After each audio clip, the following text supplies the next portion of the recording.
honestly really liking this setup. Like, look at this, no hands. I can tell you that I'm floating my phone with my mind, and you wouldn't know. But hey, that's how it is. Either way, I recently watched Priscilla. This is the latest movie from Sofia Coppola. It is actually the first movie I've seen of hers. I know she has made movies like The Virgin Suicides and Marie Antoinette. I think I went for a while knowing about the movie Lost in Translation. I learned very recently that is actually directed by her. This movie itself is based on Priscilla Presley's own memoir, Elvis and Me. That's basically the framework of this. And it is basically a documentation, or a film based on how the 14-year-old Priscilla had met Elvis after he had come back from the war, and just what their relationship was, pretty much. Before this movie had come out, there were a lot of headlines saying that the Elvis Presley estate is not a fan of this movie. His music does not appear in this movie because they don't allow it. Even before her very sudden and tragic passing, Lisa Marie Presley had stated her disdain towards this movie and the perspective it's taking on her parents' relationship. I also feel like it's worth mentioning that we are getting this movie a little over a year after the massive, glitzy, glamorous Baz Luhrmann directed Elvis biopic, which is one of my favorite movies of last year. It honestly might be my favorite movie of last year, but that in no way is not affecting how I view of Elvis, and just how how important this side of the movie is, that's shown in this movie, mainly because it is non-existent in Elvis 2022. I guess for the sense of it is an Elvis movie and this is a Priscilla Presley movie, and I guess for the whole thing is the Colonel doesn't even show up in this. He's not in this, and because of that, I just imagined Tom Hanks's goofy ass accent on the phone talking with Jacob Elordi's Elvis Presley, which I'll use that to transition into the acting and how I felt.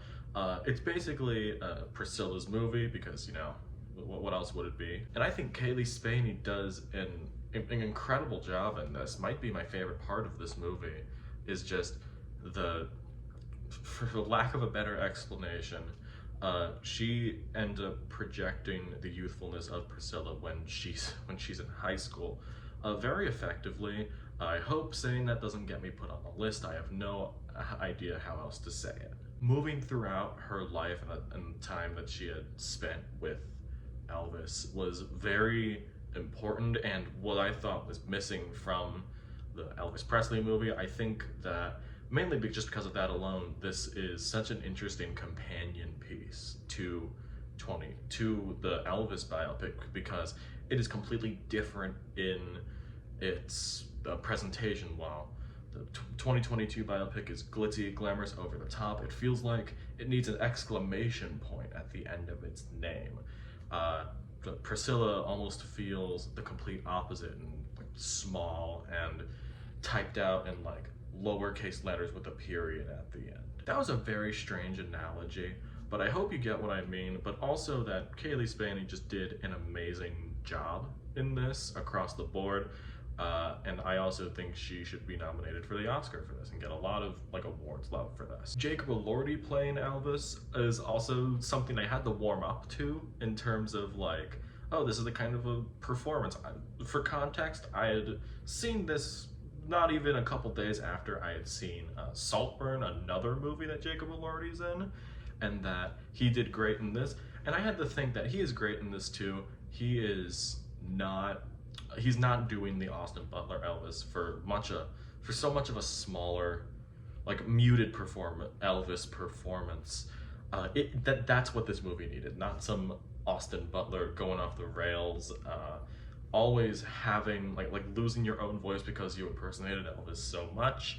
I prefer Jacob Elordi's performance for this movie, although I guess I still have to say that I think Austin Butler did a good job, but I still really like Jacob Elordi's performance. For context, I didn't record this for a while, mainly because I had seen, for context, I'm recording this on a Wednesday. I had seen Priscilla the past Friday, So I had to think about this. My thoughts were changing as the more I thought about it. And I guess the one thing that I was hung up on the most in terms of what this movie was going for was the writing and the overall perspective of the movie. Where, yes, it is very much focused on Priscilla, and I really like that.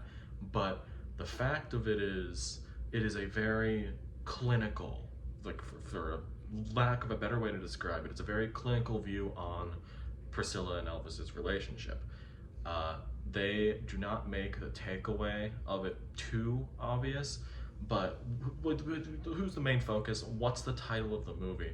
You can make the right jumps to conclusions on what this movie is trying to say. The cold, detached, and also very good filmmaking that is behind here, it didn't exactly land with me at first. That's why I had to throw in the good, mainly because it just didn't land with me at first, but over the past couple of days, I've known people that have seen it. I've had to think about it and just look back on it in terms of, I do think that style of filming for this kind of movie and topic has grown on me, but I would have liked to see some extra layers or dimensions behind this relationship, since apparently it was so publicized.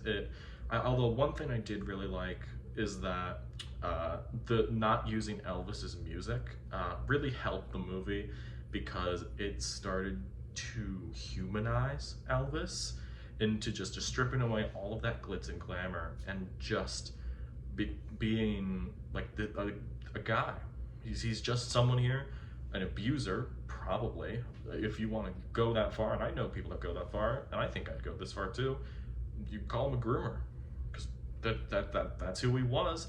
But in the terms of this movie, they really don't put an emphasis on that, which threw me off a tiny bit at first, because that's kind of what I was expecting when I was reading so many headlines about this, of like, oh, the Elvis estate hates this movie, which I guess it's like yeah, no, it's not. Elvis isn't really put in the best light here, but there's no, looking back at all of the really famous people that people idolize and putting them under this new light and under a microscope is an interesting thing for a biopic to do, even if Elvis is not the main focus of the movie. For the more technical aspects, I really think the makeup and costumes, and also just hairstyle in general, really helped sell these characters in the movie, of just what they were going through, and especially how Priscilla had grown up and graduated high school, which is a very crazy realization that dawned on me in the movie. It's not made a giant deal because, you know,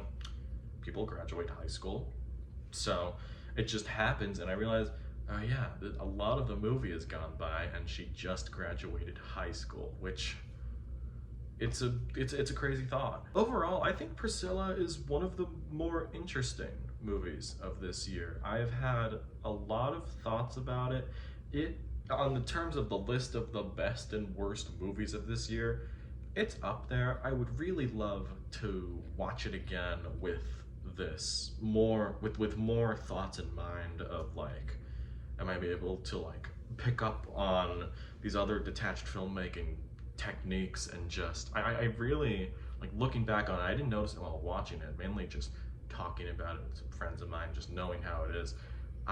It'll be a very interesting rewatch to see if it gets better for me. What I can say though is that the acting is incredible. I really enjoyed Sofia Coppola's directing style for this kind of movie. I'm interested to see what else she has made, because that's the only movie I've seen of hers, and I just really think this ended up being a winner for me, but more of a slow burn than I thought it'd be. Priscilla, I'm gonna give it 4 stars. I'm pretty satisfied with this, actually. More than I was when I had first originally watched it. I had read that Lana Del Rey was gonna do an original song for this, but plans had fallen through, and yeah, that kind of makes sense.